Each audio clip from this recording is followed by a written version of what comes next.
Hello loves. So today I want to talk about sleep.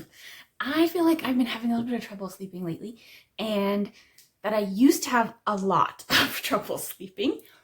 And so I wanted to share some of my maybe unconventional strategies for getting your best sleep, because it's so nice when you sleep well and wake up rested. So the first thing I want to talk about is sort of this idea that I think, oh, I hit the table and everything's shaky. Okay. First thing I want to talk about is the way that sorry, I'm really excited. The first thing I want to talk about is the way that we view sleep. I feel like sleep should be something that's really easy and natural. And I don't know why it's not for people. I guess just the fact that we can think intentionally about things means that we can get up in our heads undistracted. But I remember reading a story once about a tribe of people in South America, I think, that someone had gone to stay with because she was researching them. And she said that if somebody thought of a joke in the middle of the night, everyone slept in like tents around a central area, that they would wake everybody up and tell the joke and everybody would laugh. And then they would all just go right back to sleep. And I was thinking about if somebody woke me up in the middle of the night to tell me a joke, I don't think I would just laugh and go right back to sleep. I think I'd be really frustrated. And that tells me that the issues that I have are not just a human issue, right? Because these are humans that are doing it differently. So it must be something to do with our culture, the way that we were raised, with the focus that we have on sleep. And I think part of it is just that we're told it's important and we need it. And because I know I need sleep, and because I know I'm grumpy when I don't get it, and because modern life for me has meant that it's difficult to get enough sleep, that in order to do the things that you want to do and the things that you have to do, we often sacrifice sleep. I feel like I developed this really negative relationship with it, which is sad. And that I've been really trying to repair that relationship for a long time, and that I'm still working on it.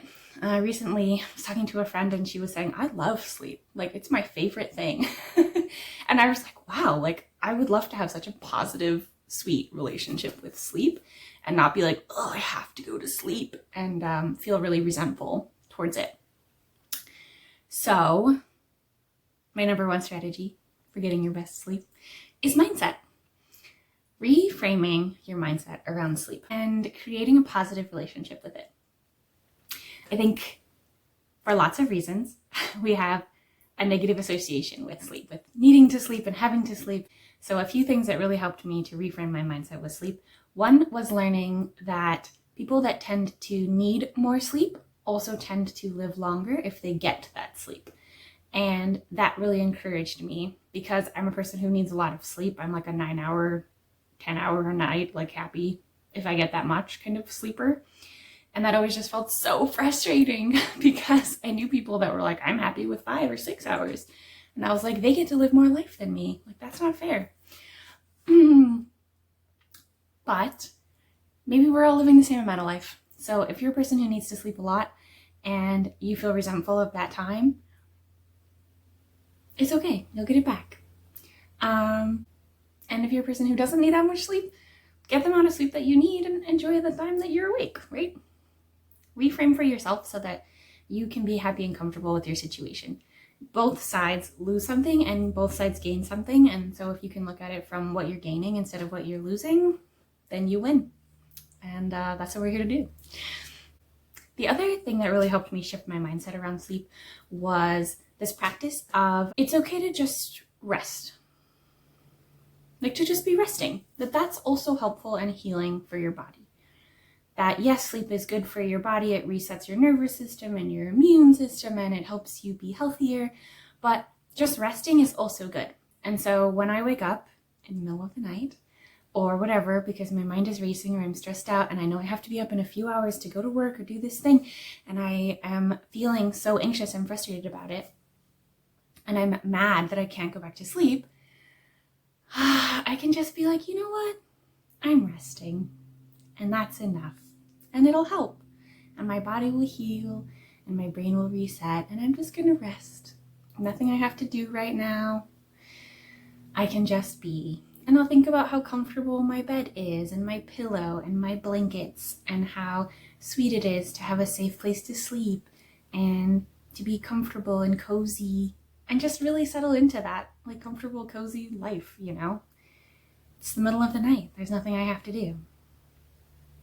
Obviously, if you have kids or something and you're waking up for them, yeah, sorry about that.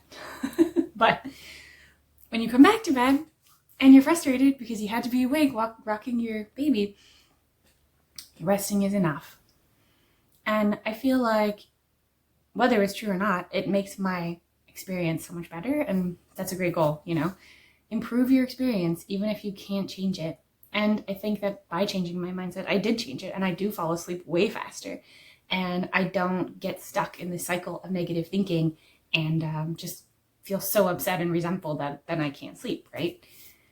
Like, okay, I'm awake. And there's reasons for that. And it's okay because I'm resting.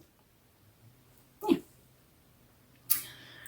What else do I want to tell you? Another thing I really started to like is sleep stories. My mom first exposed this to me by listening to them when we were on a trip, and I hated it because I felt like the entire time somebody was talking, my brain was like engaged and I had to listen, and I couldn't sleep at any moment while that story was playing.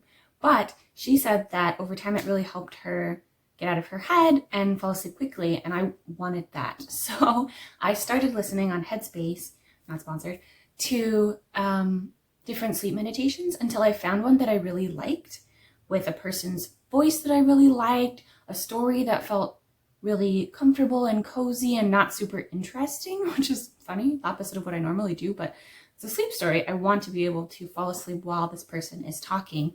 And so over the course of 20 or 30 minutes, their voice slowly peters out, there's calming sounds in the background, and they tell me a story about a vacation on a boat or something. And I actually just listened to the same one every time because it took me a few days to get used to it and have it be helpful. But now when I listen to it, I don't listen to it all the time, but when I am feeling like I'm really need to get to bed quickly, or I have something I have to wake up for, or I'm struggling or anxious, or I've been reading a scary book and I'm scared, which I do, the sleep story is a really good way to help me reset. And it does tend to work. I feel like after 10 or 15 minutes of listening to it, I do tend to fall asleep. So highly recommend doing some research onto those. Another app that's good for that is the Calm app. I think there's a few others that I haven't tried.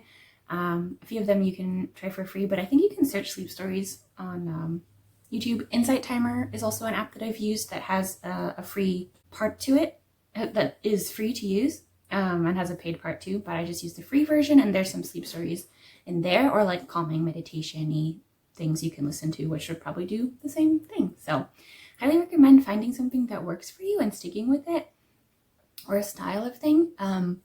Because while I'm not big on routine and would never suggest that as a person with ADHD, this idea of having like a really specific bedtime routine is super stressful for me and often makes me more stressed than hoped.